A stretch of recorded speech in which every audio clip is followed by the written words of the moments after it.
The Irvin Cowboy is gone for now. Ahead on SportsCenter, the Super Bowl champs plan for their time without a Hall of Fame receiver. The rookie got to grow up sooner or later. Ain't no need for holding him back. Put him in the fire, see how he react and how he respond, and go from there. Super Bowls, old hat to this coach, who this weekend will be enshrined. Just another overnight success. Janet Evans shops for some more gold jewelry tonight, maybe some history. The Dream Team is hoping the mailman's not history, but he is hurting.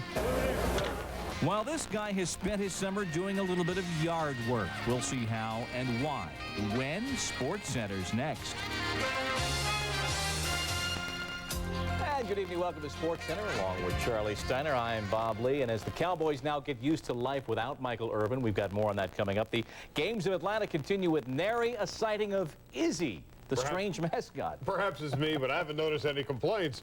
Another night, another lethargic win for Dream Team 3. The Dream Team has been playing like it's been in dreamland. The apparent indifference of the Billionaire Boys Club seems confounding even to their coach, Lenny Wilkins. But there is an injury to one of the Dreamers.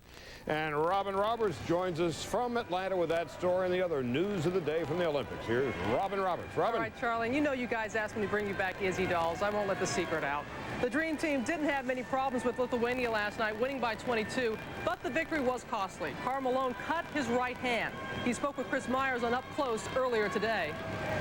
Well, I just went up to block a shot, and my hand went between the rim, and I had to get 7 stitches on my little pinky, and that's a lot. But it's kind of one of those injuries that I've seen it before it happened, and I couldn't do anything about it because it was a reaction thing.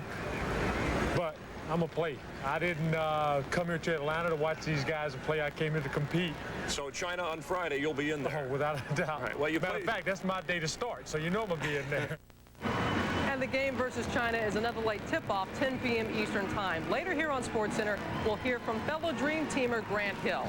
Well, the largest U.S. crowd ever to see a women's basketball game watch the U.S. team rock Zaire 107-47 this afternoon. There were 31,230 people at the game in the Georgia Dome to see the most lopsided U.S. victory in women's Olympic basketball history. Jennifer Azzi led 7 Americans in double figures with 18 points. Ruthie Bolton scored 15. Venus Lacey 13, Katrina McClain, Cheryl Swoops, and Nikki McRae each had 11, and Carla McGee finished with 10. Everybody got in on the act today. I think one thing that we talked about coming in this game was that we wanted to just work on a lot of our fundamentals because, I mean, Australia, they have a good team, and to be able to come out and go into that game with a lot of momentum, I think is something that we really tried to do coming out and playing this game, and I think we accomplished that tonight. Oh, this crowd was incredible. I mean, we didn't really expect so many people on a Thursday at noon, but, you know, the place was packed. And, I mean, it's just so exciting to play in front of American fans. I mean, when you have 30,000 people yelling for you, it's amazing. And the American women should face their first real test when they play next, medal contender Australia, on Saturday night. Time to take a dip in the pool. The 50-meter freestyle, the drag race is swimming. The Olympic rematch is set between Alexander Popov of Russia and American Gary Hall Jr. Popov, who defeated Hall in the 100 freestyle Monday, qualified in 22.22 seconds. Hall was second fastest. Popov slowed up at the end, but he still earned the coveted lane 4 assignment that goes to the fastest swimmer for the final. David Fox of Raleigh, North Carolina, also made the 8-lane final as the 6th fastest qualifier. Tom Dolan, who won the first U.S. gold medal of the games, is back in the pool for the 200 IM final. Dolan's time of 2:01.99 put him behind teammate Greg Burgess, who was 5th. And defending Olympic champion and world record holder Kieran Perkins of Australia barely made his way into Friday night's final, the 1,500 meters. Perkins finished 8th in this morning's heat. Daniel Kowalski of Australia finished 1st overall in qualifying. As for the women, Hungary's Kristina Egerzegi put herself in position for a 3rd straight 200 backstroke title as the fastest qualifier today. She was more than 4 seconds faster than anyone in her heat. Whitney Hedgepeth of the U.S. advanced to the final with the 2nd best time. She won silver in the 100 backstroke on Monday. And yes, the U.S. is poised to win yet another relay medal. The American women set an Olympic record time of 8 minutes, 4.99 seconds to lead the 800 freestyle relay qualifying. Germany was 2nd, Australia 3rd. American Janet Evans, who has 4 gold medals and a silver in her storied Olympic career, will swim her final race in tonight's 800-meter freestyle final. Evans, who is retiring after the Olympics, had the 6th fastest qualifying time despite swimming with a broken right toe. She said the injury, which occurred when she stubbed her toe in her dorm room, will not affect her performance tonight. If she wins her first gold medal at these games, the 24-year-old Evans would tie speed skater Bonnie Blair's record of 5 Olympic golds by an American woman. Evans' main challenger is her own teammate, Brooke Bennett, who had the fastest qualifying time. Arnaldo Mesa continued Cuba's 20-year Olympic mastery over U.S. boxers with a second-round win that left Zahir Rahim crying in the arms of his coaches. Rahim fell face first to the canvas in disbelief when the referee stopped the fight.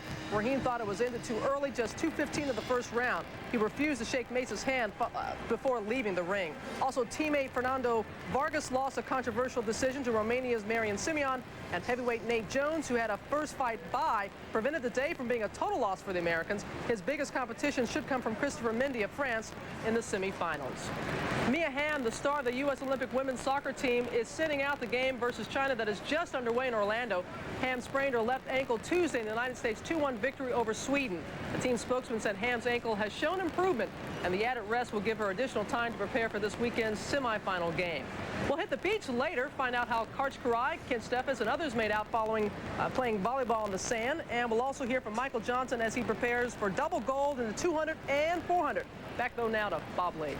Okay, Robin, we'll see you in a little bit. Michael Irvin, that suspension hardly a surprise. In fact, some of the Cowboys are privately breathing easily that Irvin and the club got off easy with a 5-game ban. So while Irvin tries to get his personal and family life together in Florida with no arrival time set in Dallas camp, the Cowboys consider turning Deion Sanders into a full-time receiver and then perhaps plugging gaping holes in their secondary.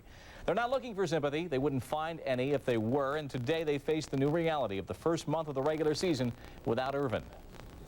We all, in the back of our minds, felt that he was going to miss some time, but we didn't know for sure. And now we know that, and we can move on and try to fill some of the needs that we're going to have offensively while he's not playing with us. We're going to approach it like an injury, and Michael's out for 5 games, just like anybody would get injured and out for a period of time. This football team has won because it's a team, and it's very talented. There's no question about that. But this team has won because they are a team, and they play that way, and somebody else has got to step up and play. Will that be Deion? Last night, scrimmaging the Oilers, he was a wideout. Double coverage, and he also had a slight pull of the hammy. He is, of course, day-to-day. But then again, Kevin Williams was, Kevin Williams. Single coverage when Irvin plays, but last night, struggling a little bit. Dallas has got to replace Irvin, and these are the numbers they must replace over the last 3 years. The second most catches and the second most yards, the third most catches. He has been to 5 straight Pro Bowls. Last year, Irvin's 111 catches, 5th best in the league, and his yardage was the 5th best single season ever in National Football League history. Later on the SportsCenter, we will look at what the Cowboys face in their 5 games without Irvin, and our cover story tonight on Michael Irvin, the man behind the face mask. In Atlanta, Shannon Brown's sorry history of injuries took another turn yesterday. The rookie defensive end is going to miss the opener. He popped his ACL in a one-on-one drill. Brown had numerous injury problems at Bama. He was the first player taken by the Falcons. That was in the 3rd round. By the looks of it, it's only a matter of time now before maybe another day or two before Derek Harper will return to the Dallas Mavericks, where he played for 11 seasons. The 34-year-old Harper, free agent, is close to re-signing with the Mavs, a contract that will reportedly retire his jersey number 12 once he retires, and he'll also be offered a front office position. Harper averaged 14 points and 4 assists this season in New York and in New Jersey. Robert Pack is expected to sign a multi-year contract with the Nets over the weekend. Pack will replace Chris Childs in the New Jersey backcourt. There are still some decent free agents on the market besides Dennis Rodman. There's some pretty decent power forwards, including Armin Gilliam, who averaged 18 points and 9 rebounds last season in New Jersey. Otis Thorpe is available as well. Reggie Miller is expected to re-sign in Indiana, while Mario Elie is still available. The Pacers have signed their first-round draft choice, a 6'11 center with a wingspan of an aircraft carrier. 6'11 Eric Dampier, who averaged 13 points, 9 boards, and almost 3 block shots per game during his 3 seasons at Mississippi State. The NCAA Infractions Committee probably has Texas Pan American on its speed dialing. Today, Texas Pan American received 4 years of probation for wrongdoing involving correspondence courses at that now infamous Southeastern College of the Assemblies of God. The school, Texas Pan American, had already received 3 years of probation in '95 and probation before that back in 1990. Basketball coach Mark Adams has denied any role in the infractions. He was reinstated to his job last year for his while a lawsuit against the school is still pending. Tonight's cover story focusing on Michael Irvin, the man, not the wide receiver, the man who is home now trying to get his personal life together. A man confronted with his own past and his own words. I've seen people do wrong things, make a lot of money doing wrong things. I said, I want the money, I want the nice clothes, I want to be able to take care of my family. I want all those things, but I don't want to live like they live. Michael Irvin, tonight's cover story, his climb to the top, his personal struggle to now remain there. Also tonight, Joe Gibbs, the man who went from an unknown to a legend and now to the Pro Football Hall of Fame this weekend. And we will see how Mark McGuire doing things like this.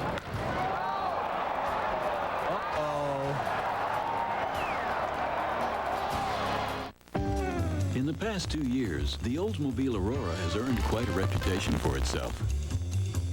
As a force to be reckoned with in the luxury performance market, and as a remarkably good investment. But perhaps one of its greatest accomplishments is its incredibly attractive lease payment. For a limited time, lease an Aurora for just $399 a month and $2,600 down. Long ago, an inventor came up with the assembly line, allowing a few people to make a lot of something. It was the model for efficiency. At Chili's, we pride ourselves for our inefficiency, because we make each of the Big Mouth burgers by hand, grilled one at a time, by a person. And when you taste for yourself how good they are, you'll appreciate all the time we've wasted. Chili's fresh grilled Big Mouth burgers, monuments of inefficiency.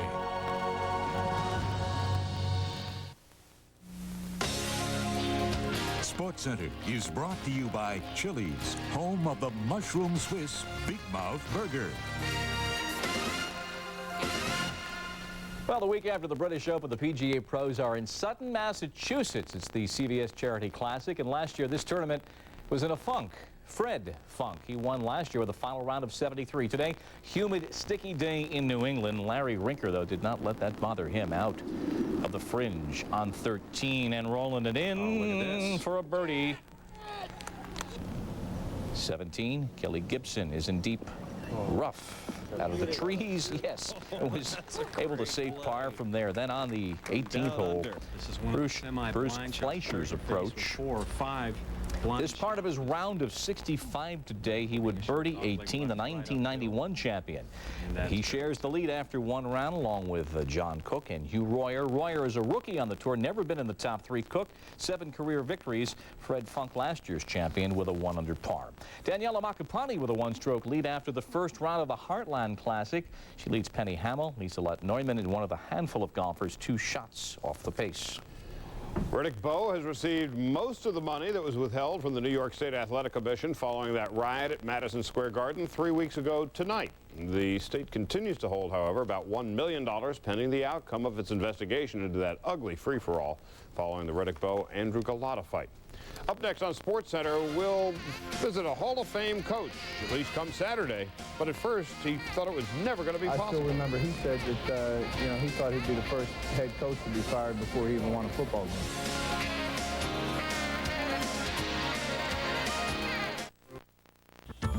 Imagine an effective means of transportation that is safe, fun, and totally environmentally friendly. Imagine no longer. The EV Warrior is here. The EV Warrior is a Department of Transportation approved electric-powered bicycle which can be pedaled or propelled by a rechargeable electric motor. Whether you're using it as a better way to get to and from work or just having fun cruising around town, you'll love the EV Warrior. Stop by any one of Mercer County's exclusive electric bicycle dealers, Lawrence Lexus, Haldeman Ford, Haldeman Nissan, or call us at 1-800-730-BIKE. Comcast, the borough of Red Bank, and WBJB-FM bring the best jazz in Jersey to Red Bank this summer. Every Thursday night at 7:30, Jazz in the Park features top musical talent in a spectacular and scenic setting alongside the Navesink River, and it's all free. Don't sit home on Thursday nights this summer. Groove on down to Riverside Gardens Park, West Front Street in Red Bank for Jazz in the Park. Thursdays at 7:30. Be there. ESPN, the worldwide leader in sports. It's ESPN Magazine Pro Football 96. Chris Berman, Sterling Sharp, and the ESPN team tackle everything you need to know to start the season. Tough guys, rough guys, new guys, the Big Tuna, Miami Heat, the Dallas Dilemma. Yeah, the big guys are back, and they're all in ESPN Magazine Pro Football 96. On newsstands now. Pro Football Hall of Fame. Saturday is the day for the enshrinement of the class of '96 and ESPN2. Live coverage at 11 a.m. Eastern Time. Then, of course, using your picture-in-picture, you zap over to ABC Sports. 2:30 Eastern Time, the Saints and the Colts in the Hall of Fame preseason game. Of course, 5 more men will be inducted into the Pro Football Hall of Fame come Saturday. One of them is a coach, Joe Gibbs, whose Washington Redskins won more than 2/3 of their games plus 3 Super Bowls in his 12-year tour of duty. Chris Mortensen reports on Gibbs' career that was based on hard work, very hard work.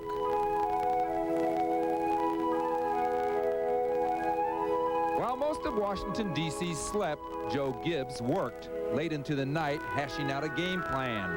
3 or 4 nights a week, he even slept at the Redskins complex.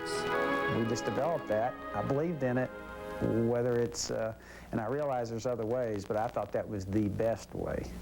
So. Throughout growing up, you know, my mom used to make little cassette tapes for him to listen to at work, what was going on at home with the kids, you know, and keep him up to date. And people think that's just the weirdest thing, you know, but that's the way, you know, we grew up. I'm not one of those kids that's going to sit here and whine and complain that, hey, you know, I missed out on a couple hours here and there with my father. I realized that, hey, he was working at winning. Let's hit it rolling now. Let's earn this thing today. Nothing gets away from us. Let's earn it today, okay? Even before he had coached his first game for the Redskins, some heralded him as a genius. But Redskins owner Jack Kent Cooke put an end to that. The very first meeting I had with him before he hired me, he was reading a newspaper article about me, and I was sitting there. And he's reading this article, and every now and then he'd look over the paper, and it came down in there, and it said genius at some point. And he looks over the paper like this, and he goes, you know, there were only 2 in the world. And went back up, and neither one of them were in football. Gibbs certainly didn't have a genius-like start. In 1981, his first season, the Redskins opened 0-5. Sort of like Einstein declaring that E equals MC cubed. Everybody in Washington's going, who is this guy? Where did they get this guy? I still remember he said that, you know, he thought he'd be the first head coach to be fired before he even won a football game. It was a meeting with Cooke that restored Gibbs' confidence. I go in there and I sat down and I'm kind of looking at him, and he goes, I just want to tell you, Joe, and he went off in this deal about, hey, I'm behind you and just want you to know, you know, that we're going to get through this. And he goes, man, it's awful. He said, you can't believe what those fans are calling me when I leave that stadium. And I remember saying, yes, sir, I can, because they're calling me the same things. The Skins rebounded to win 8 of their next 11 games, mainly because of changes made during the losing streak. Changes that had lasting effects. Joe Bugel said to him, well, perhaps you might want to try running that big fullback you got named Riggins. You got this big offensive line. Hence the one-back offense, which really revolutionized football.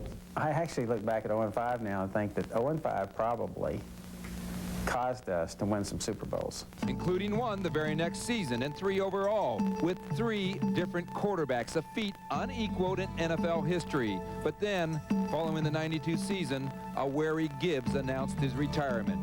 The one thing I feel great about is that I think I can look every Redskin fan and everybody in our organization and say, hey, that was my best shot. There comes a point over there where, hey, we've gone to 3 Super Bowls.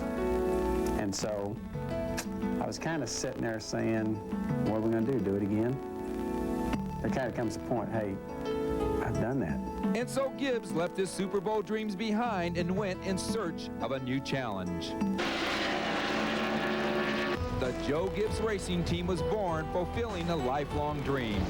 The thrill of me being an auto racer is it's so hard to win a championship. I am so excited about that, trying to do it. May never do it. He's going to make it. Dale Jarrett's going to win the Daytona 500. How many people get to participate in 2 Super Bowls There he goes. He's won the Super Bowl of stock car racing, Joe Gibbs. The Gibbs racing team is a family affair. Both sons work with their father, making up for lost time, and there are no regrets. Gibbs is so content, he even turned down a lucrative head coaching job with the Carolina Panthers last year. That's as close as I think I'd ever come again to coaching, and once I passed that up, I know it was the right decision. I shouldn't have done it, and I love the racing, and I love what I'm doing, and the fact Pat can go with me and the boys work here. It's just what I'm supposed to be doing now.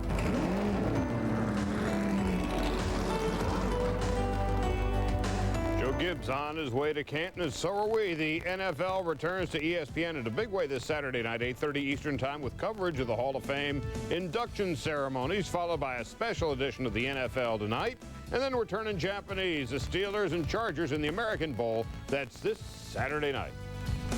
And when we continue this Thursday, it was If He Never Left. The class, the artistry of Dennis Martinez back in the Indian rotation. We'll take a look. And the numbers that the Oakland A's and Mr. McGuire are approaching. You may not believe some of them on SportsCenter.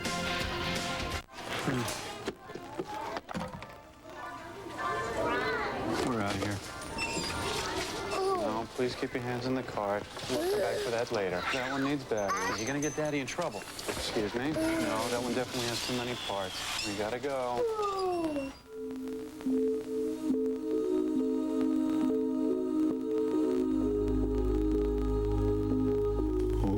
Check out the 96 rodeos at the Great Isuzu Clearance Event, going on now. I'm Derek Thomas. I knock things down. Mostly, I knock down quarterbacks. I hold the record, 7 sacks in 1 game. These new Reebok Hostile Cross Trainers fit me so well. I get extra traction to hit harder. You want to perform better? Get the certified fit technicians at the Athlete's Foot to custom fit your Reebok Hostile Cross Trainers. Nobody knows the Athlete's Foot like the Athlete's Foot. Night Lights is brought to you by Subaru. Test drive the 1996 Subaru Outback, the world's first sport utility wagon.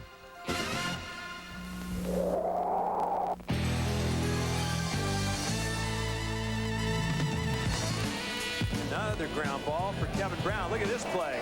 Outstanding. Struck him out, and he knew it. Strike 3 call. He almost hits it out, and then he walks back to the mat.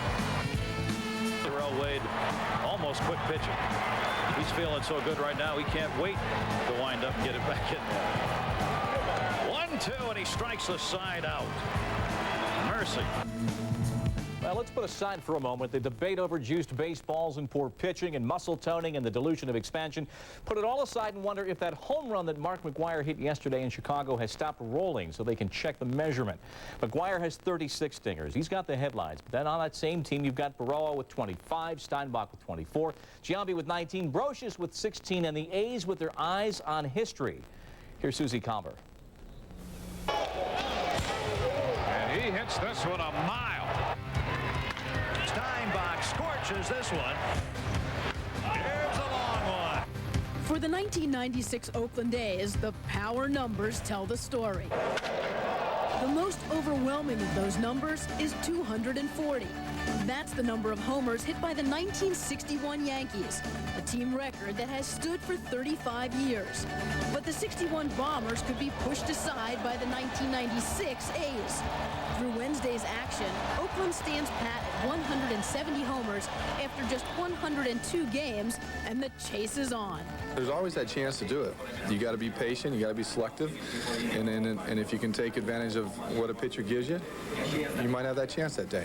Projected through the end of this year would produce a season total of 270 for Oakland, a full 30 more than the Yankee record. The most consistent of the Oakland numbers is 25. That's the team record for home runs in consecutive games, a record shared by the Joe DiMaggio-led 1941 Yankees and the Cecil Fielder-led 1994 Tigers. This year, McGuire and the A's have already hit homers in 20 straight games, totaling 44 round trippers over that span. The most recognizable of the Oakland numbers is 61. That's the number made famous by Roger Maris in 1961. a single-season record that Mark McGwire is chasing this year. Through Wednesday, McGwire has smacked 36 homers. On his current pace, the oft-injured first baseman would finish the season with 64 round-trippers.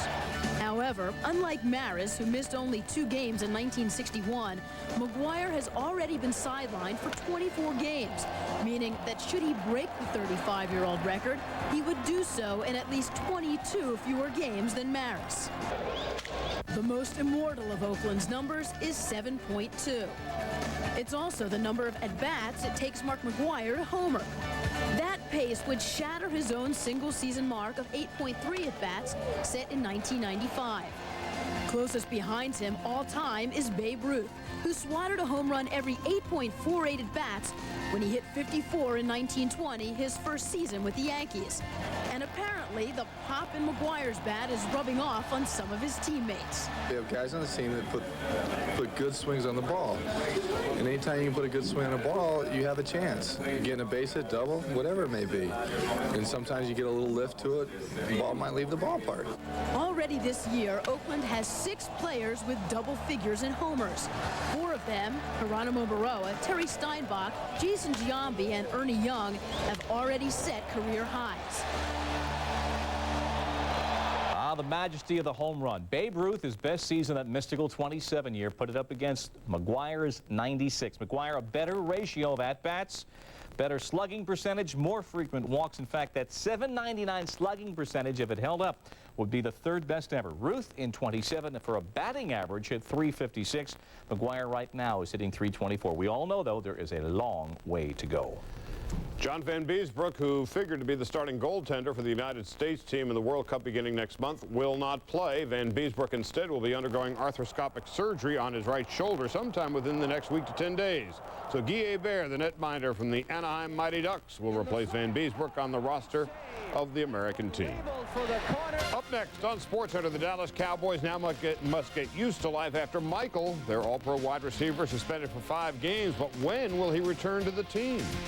And then there is the Olympic team, Monica and Andre, still in the gold rush in Atlanta. These guys are persistent. Well, they're no match for the world's first sport utility wagon. Oh, really?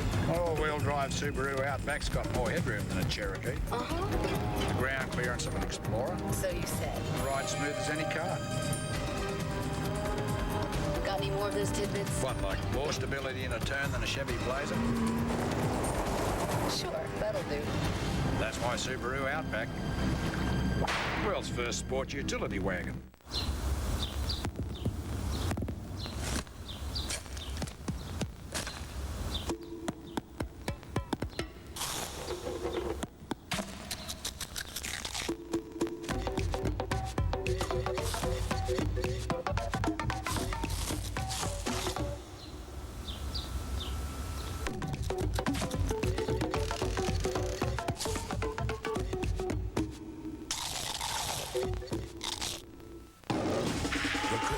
Running to Fled.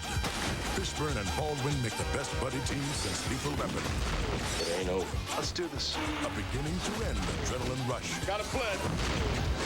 Fled, rated R, now playing. Jim Eisenreich leads the Phillies into Pittsburgh to battle Jeff King and the Bucks. They'll square off at Three Rivers in a Keystone clash. The Phillies Pirates, the Sunday night baseball game of the week. Sunday at 8 on ESPN.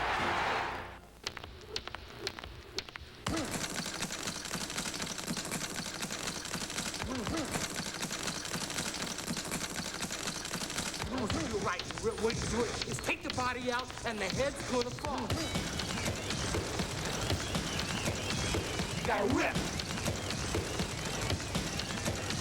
You gotta dig. Mickey Ward takes on Louis Vader Sunday at 9 on ESPN2. Olympic Report is brought to you by Genuine Chevrolet, the car more Americans trust. Lots of folks here in Atlanta welcomed today's rain showers. It helped cool things off, but it also affected outdoor events like tennis being staged at Stone Mountain. But the weather did not affect the play of Monica Seles. She easily defeated Patricia Hiboulet of Canada 6-3, 6-2 to move into the third round of the women's bracket. So did Arantxa Sanchez-Vicario. The poor weather inspired Seles to get the job done quickly. I felt it's time to take a little bit more of a control over the match because I was not doing that in the beginning and in the beginning of the second set. And I was seeing that the rain might be coming. I just said, let's just get this match over if we can. Jana Novotná of the Czech Republic needed 3 sets to beat Judith Wiesner, while Gabriela Sabatini won her match in straight sets. Rain delayed Andre Agassi's match. He's still on the court, and he's leading 6-4, 3-2. Tomas Inquist of Sweden was a winner today. Number 5, Wayne Ferreira defeated Byron Black of Zimbabwe 6-2, 7-5. Defending gold medalist Marc Rosé of Switzerland moved on into the third round. So far in cycling, world and Olympic records have been bested 18 times on a track many competitors thought would be slow. Italy's Andrea Colanini broke the world record in the men's individual pursuit twice, then went on to win that gold medal. The Italian cyclist's time, 4 minutes, 20.893 seconds. This race was staged just after a rainstorm here in Atlanta. American Bill Clay says he was feeling the pressure of the Olympic Games, and the defending national champion was eliminated today in the second round. As for the women, Connie Young, a 5-time Olympian, twice in speed skating, was beaten today. Her racing career is most likely over. In the women's individual pursuit qualification round, 5 riders beat the mark of 3 minutes, 41.509 seconds, set by Germany's Petra Rosner at Barcelona. American Rebecca Twigg finished 4th. 31,230. That's how many people watched the U.S. women beat Zaire by 60 points, the largest U.S. crowd ever to watch a women's basketball game. Jennifer Azzi led 7 Americans in double figures with 18 points. Ruthie Bolton added 15, Venus Lacey 13. Even though they won today by 60, the U.S. didn't take Zaire for granted. I don't think we've been a team like that all year. I think, we've taken things one game at a time, and, we're just so excited to be here in the Olympics and to be competing and just, playing against all these teams. I think one thing that we talked about coming in this game was that we wanted to just work on a lot of our fundamentals because, Australia, they have a good team. And to be able to come out and go into that game with a lot of momentum, I think is something that we really tried to do coming out and playing this game, and I think we accomplished that tonight. And they'll play Australia on Saturday. That's going to be a biggie. 4 years ago, Grant Hill watched Dream Team 1 destroy its opponents in Barcelona. Now Hill, a member of Dream Team 3, is enjoying similar success. Even though he helped lead the Detroit Pistons back into the playoffs this season, Hill didn't often get a chance to enjoy such one-sided games. I guess the thing I like the most is, we go out there and we win by 20 points, which we don't do too often in Detroit, 20, 30, 40 points. Playing with great players, not having to go out there and get a triple-double every time to win a game. Just go out there, play good basketball, have fun, be unselfish, and look to beat up on your opponent pretty bad. Hill is averaging just under 9 points and 4 rebounds a game for the U.S. men. He gets a chance to improve on his numbers tomorrow night against China. Well, still to come from Atlanta, we'll hear from Michael Johnson on the eve of his debut in these games. And tonight marks the end of Janet Evans' Olympic career. We'll talk about that and much more in just a moment, Bob. Okay, Robin, we'll see in a few minutes. The capital of the Lone Star State is the capital of the pro football world right now. Down in Austin, the Cowboy training camp is more than a tune-up for another Super Bowl run.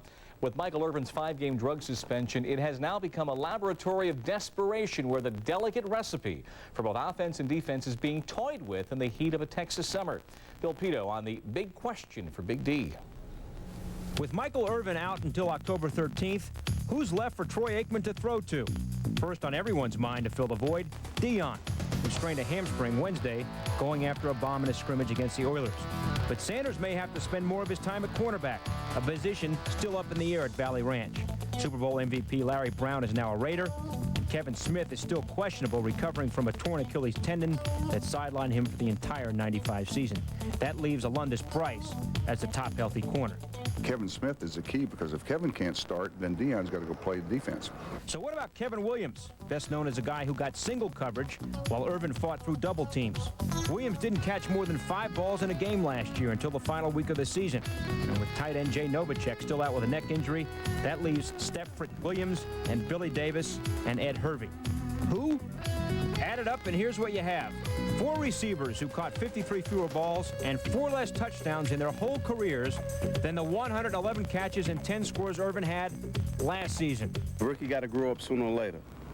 Ain't no need for holding him back. Put him in the fire, see how he react and how he respond, and go from there. I was a rookie. Toss me to the wolves. Let me go out and learn.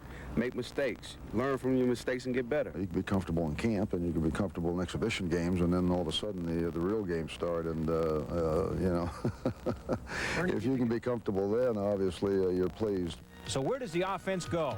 Look for more of the burden to be put on Emmitt Smith, who caught 62 passes last season when he wasn't leading the league in rushing with nearly 1,800 yards. And, of course, there's Darrell Johnston, who had 30 receptions out of the fullback position in 1995. One other name to remember, Herschel Walker. Yes, old 12-for-1 is back in town, and he's lined up as a wideout before, but the prospect of Walker instead of Irvin won't leave anyone in Dallas breathing easy in September. Thanks, Bill. Michael Irvin has had, besides, of course, the headlines and the Super Bowl rings, an increasingly large part of the Dallas receiving burden. He's been to 5 straight Pro Bowls, and 4 years ago, he had about a quarter of the team's receptions last year. With guys like Kelvin Martin and Alvin Harper gone out of the picture, Irvin caught over 34% of the Dallas Cowboy passing. Now for some news and notes from the NBA. A couple of more veteran point guards are about to be on the move. The Dallas Mavs think that Derek Harper will be back in the fold by as early as tomorrow, where he'll likely finish out his career. The Mavs will apparently retire Harper's jersey number 12 once he retires for good. And the Nets appear poised to sign Robert Pack, who will replace Chris Childs as their point guard. Pack became available when the Bullets picked up Rod Strickland from Portland earlier in the week. The NBA schedule is out for the season ahead. Larry Johnson and Anthony Mason will face one another early in November. Allen Iverson and Marcus Camby, the number 1 and 2 picks, will meet on November 13th. Shaq will host the Magic in December, and Lala and Juwan Howard will host the Bullets in January. Still ahead on SportsCenter, highlights from the opening round of the Senior British Open. Got it? And later, our cover story, Michael Irvin, the many sides of a complex man who found himself in a heap of trouble. I do not drive to work. I do not drive to get from point A to point B. I do not drive to run away from the world. I just love to drive. The new 1996 Monte Carlo. Personal space from genuine Chevrolet. The cars more Americans trust.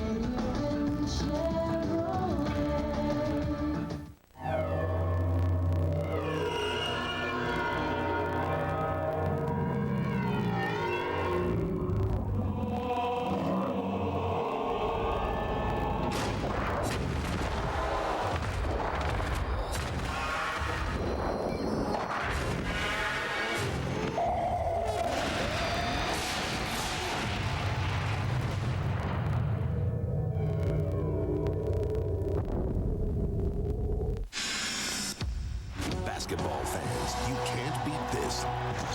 The Chicago Bulls are the best ever. Enjoy all the record-breaking excitement in this thrill-packed video. The Chicago Bulls, 1996 NBA champions, plus this limited edition SI commemorative. Both are free with your paid subscription to Sports Illustrated. Your free video lets you run with the Bulls as they rewrite the record books with a flourish and style all their own. Plus, this leather-bound, gold-embossed, individually numbered SI Collector's Edition is a championship memento you'll treasure forever.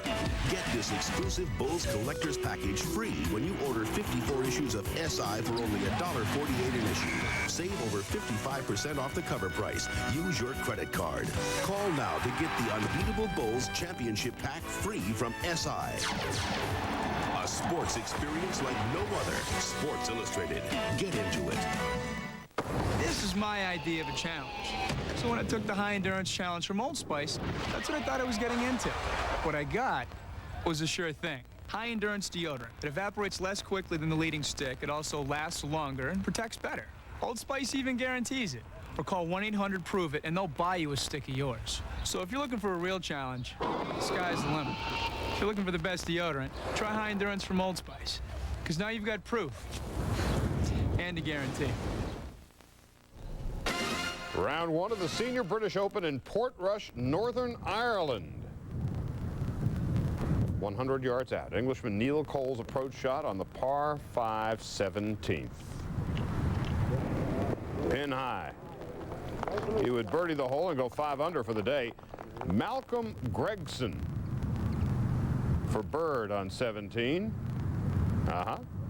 And the amateur Roy Smethurst on 16. Yes, Roy Smethurst nails that baby. 3 Englishmen share the lead after the first round. Mr. Gregson, Mr. Coles, and Mr. Smethurst. They are 1 shot ahead of Tom Wargo, Tommy Horton, and Bob Charles. Charles won the British Open back in 1963. Up next on SportsCenter, we head back to Atlanta, which is precisely what Michael Johnson has done as he prepares for double gold. And Janet Evans, despite an injury, goes for gold tonight in the 800-meter freestyle. Robin Roberts joins us from our Olympic headquarters next. Lawrence Lexus wants to thank you, Delaware Valley, for making us #1 in customer satisfaction and helping us earn the Elite of Lexus Award for the 4th year in a row. Lawrence Lexus is proud to be one of only 5 dealers worldwide to have earned this prestigious award every year since 1991. So we're celebrating with our customer satisfaction sales event, where you'll get the best values of the year, whether you buy or lease. Visit Lawrence Lexus today. What is value? At STS Tire and Auto Centers, value is great tire selection. Value is express tire service. Value is convenient locations that feature low prices. Hurry to STS for the second tire half-price sale on Firestone FR440s and save up to $46 on the second tire when you buy the first at our everyday low price. Who sets the pace in customer satisfaction? STS, yes. ぐらいはしておりますが、お聞きになってくださいまして誠にありがとうございました。いろいろお世話になっております。よくいらっしゃいました。ただいま生放送で東京から失礼な発表をさせて本当にとんでもございませんが、よろしかったらアメリカボールでございます。今年は ESPN の10年会にピッツバーグスティールズとサンディエゴチャージャーズは東京で会う。仲介はマイク・パトリックとジョー・サイズマン。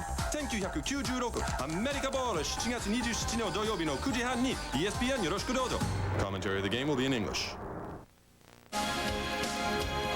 Olympic Profile is brought to you by Courtyard by Marriott, the hotel designed by business travelers. Back here in Atlanta for SportsCenter's continuing coverage of the Centennial Olympic Games. And over just moments ago in the Georgia Dome, the women's gymnastics all around. The gold goes to Lilia Kokapaeva of Ukraine. Gina Gogian of Romania takes a silver, and her teammate Simona Amonar the bronze. The top American finisher was Shannon Miller. She finished 8th. Volleyball also continuing at Atlanta Beach, a popular venue of these games, and Americans continue to be inspired by the flag-waving crowds. Michael Dodd and Mike Whitmarsh beat Brazil 15-9, and Karch Karai and Ken Steffes, the 3rd seed, had no problem with Germany winning 15-5. But Gail Castro and Deb Richardson today became the first Americans eliminated from the inaugural Olympic Beach Volleyball Tournament. Castro and Richardson, seeded 3rd in the 18-team women's bracket, were ousted with a 15-11 loss to Japan. USA's Barbara Fontana-Harris and Linda Hanley defeated the 10 seeds from Japan. The first step in Michael Johnson's quest to become the first man to win the Olympic 200 and 400 begins tomorrow night in the 400-meter.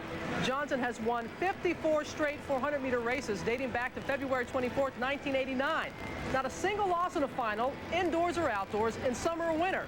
He went home to Texas to train after last Friday's opening ceremony, and now is back in Atlanta, ready to go.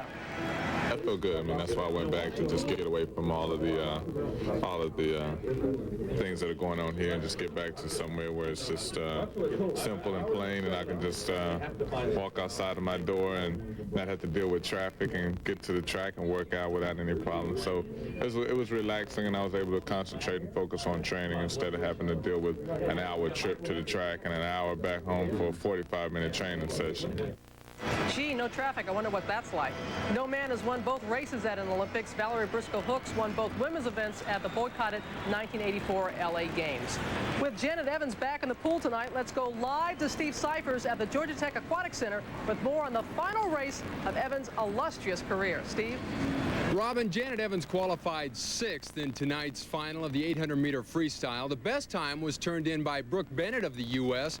She's the rather candid 16-year-old who, like so many American female swimmers, really got serious about the sport when they watched Evans compete in her first Olympics. Well, what we all saw then was the beginning of a remarkable career.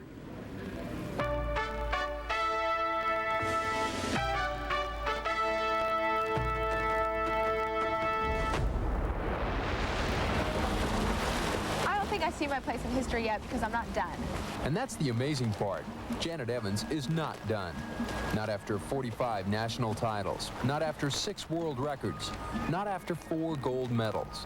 Janet Evans, who was barely 17 when she first stole the spotlight in Seoul in 1988, is still not done.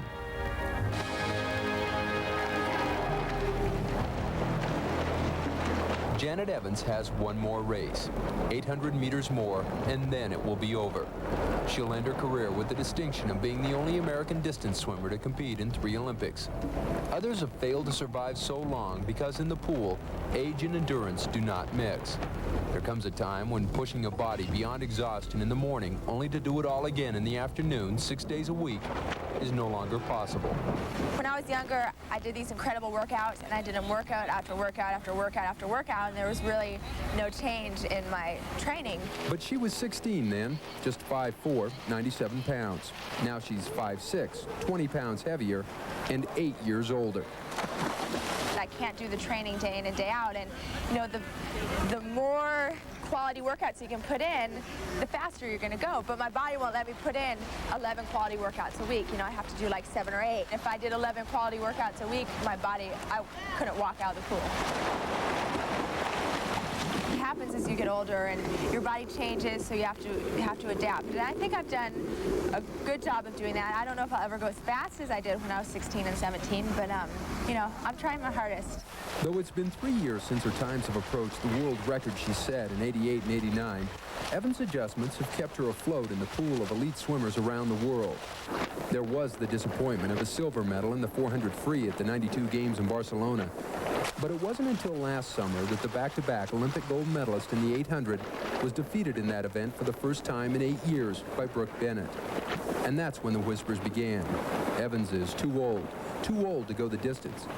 But pulling a page from her youth, Evans approached the Olympic trials pressure-free and silenced the critics. I think I've tried to have an attitude these last few years like I did when I was 14, 15, 16, because that's when I swam my best, and I think that's when I had less pressure. I think in 92 I had so many expectations going into the Olympics that I let all the outside forces bother me. And now I think I've been swimming better than I did in 92 because I just get up the blocks and do my things, and I have nothing to lose. Nothing. Not even her place in history. I think when I stop and I'm done swimming and I'm retired and I look back on my career, I'll be able to say, you know, gosh, I inspired all the girls that are on the Olympic team now, or I did this, or I did that. But right now I'm just a swimmer and I'm just out there working just as hard as everyone else, trying to do my thing, you know, because I'm an Olympian and I have to look towards the future and I can't look back on the past. In just about 30 minutes, Evans' career will be over, and then she can begin to look back on the past.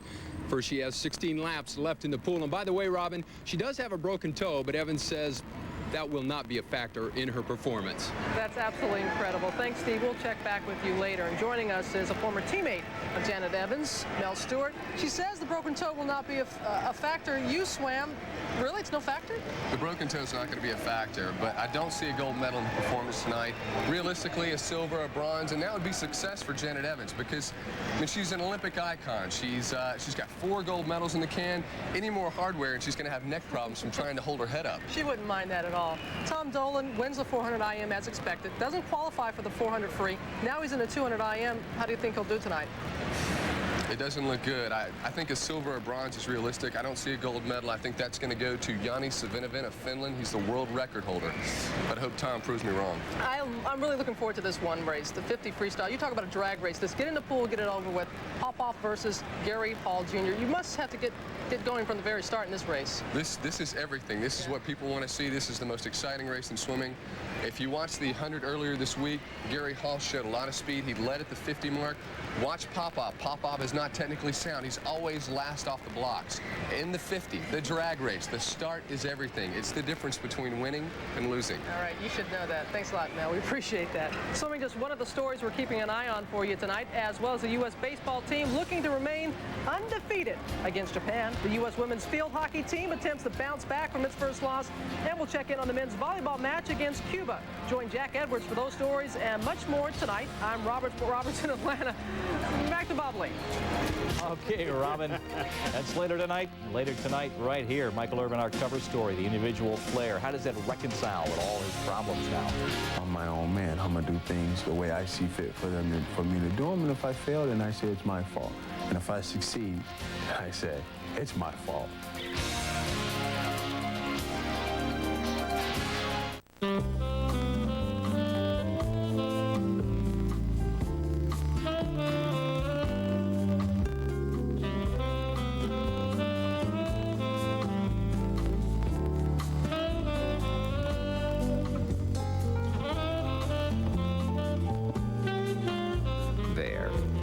Who says business trips are all that difficult? Courtyard by Marriott, the hotel designed by business travelers.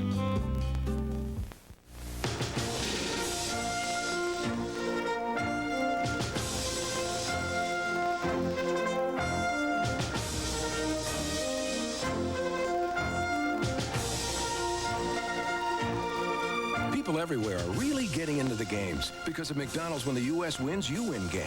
Just pull and win free McDonald's food when the U.S. wins any medal or even $1 million instantly. Just pull and win. Get to McDonald's and get into the games. X Games, sports from the edge. Now, X Games, music from the edge. 17 slamming hits on one CD. Korn. Primus.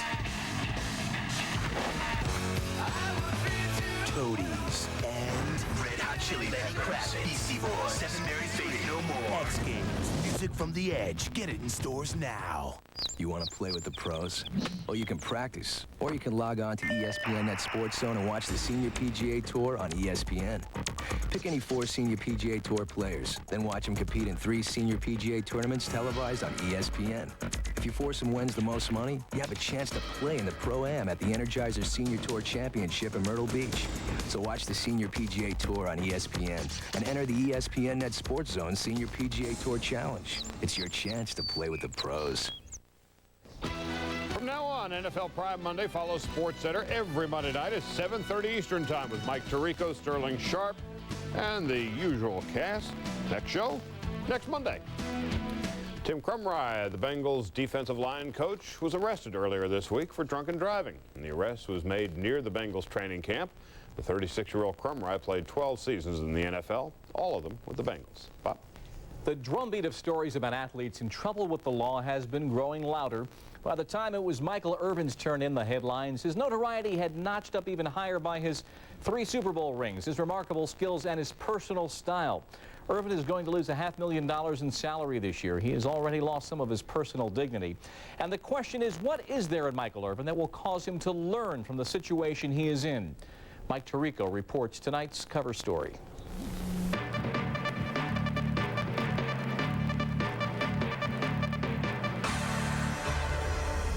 I'm my own man. I'm going to do things the way I see fit for me to do them. And if I fail, then I say it's my fault. And if I succeed, then I say it's my fault.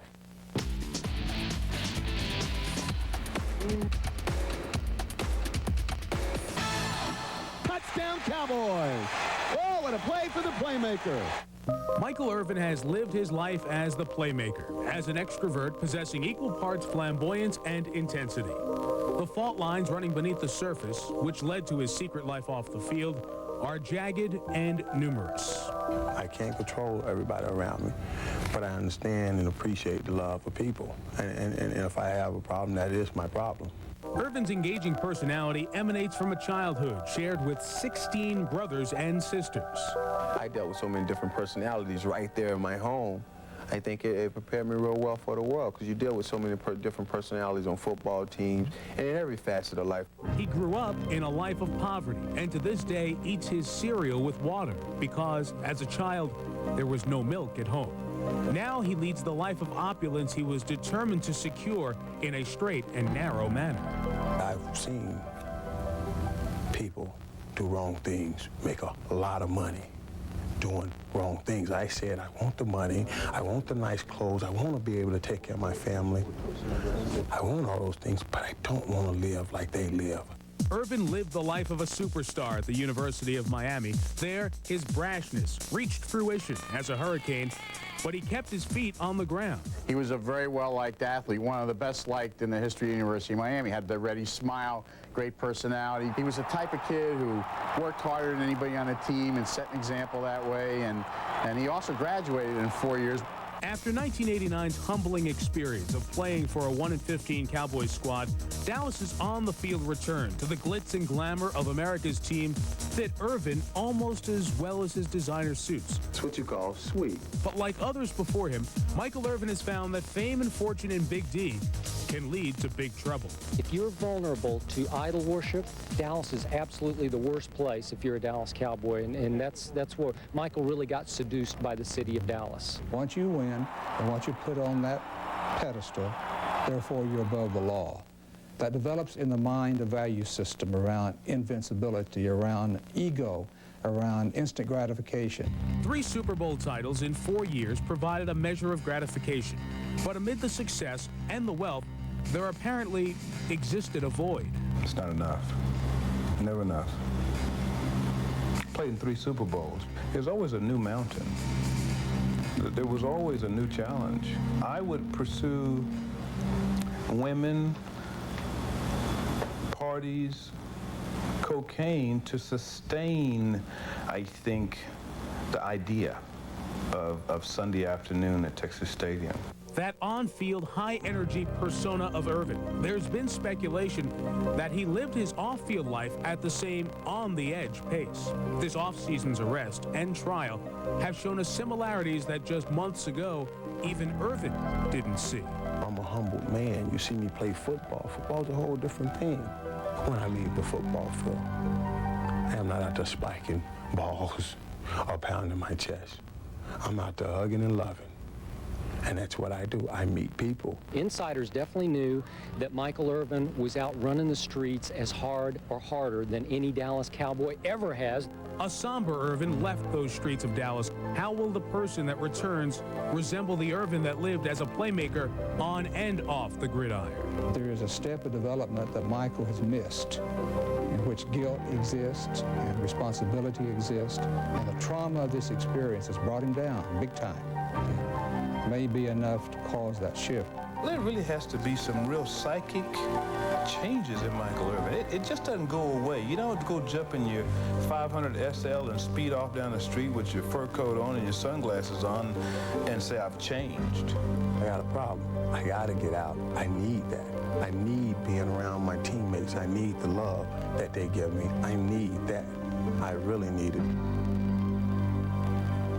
But right now, the camaraderie of the locker room is on hold for Michael Irvin. He says that repairing his family ties at home in Florida is more important in the meantime.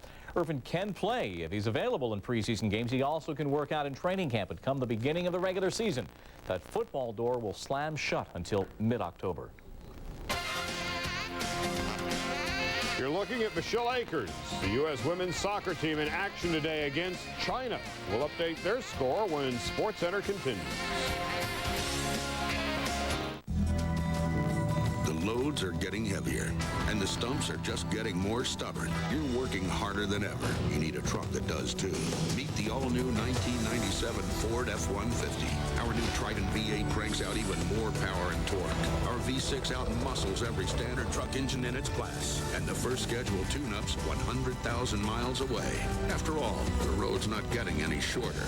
The new Ford F-150. Strength after strength after strength. Aerodynamic design, ergonomic sophistication,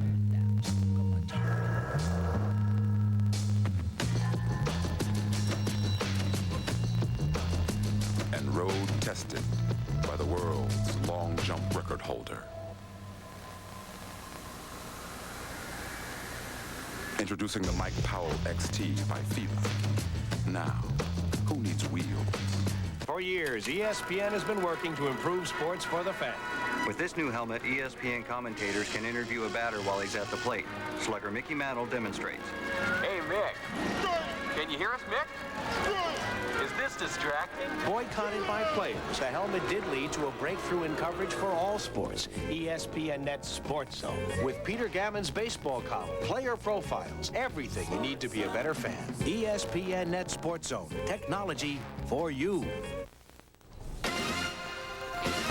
There is no score at the half. U.S. and China in U.S. women's Olympic soccer. America's best player, Mia Hamm, the striker, not playing because of a sprained ankle. Bob. Baseball. Eric Karros has gone yard. It's now a 4-0 game. He had a 3-run shot in the first inning, his 22nd of the year. Chris Hammond would like to just forget about the first inning. He's given up 20 runs in the first inning of his last 5 starts. And by the way, Tom Candiotti on the DL. Tim Wallach has been signed by the boys in blue. Ernie Irvin has been honored with a red badge of courage, the Babe Degradson Courage Award. Kevin Appier signed a 3-year contract extension with the Royals through the year 1999, worth a reported $15 million. Contract reportedly includes a 1-year no-trade clause. And Tom Kelly, the winningest manager in the history of the Minnesota Twins franchise, has a new 3-year contract that will take him through the year 2000.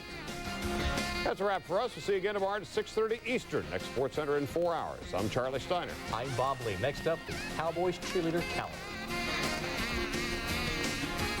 This has been a presentation of ESPN.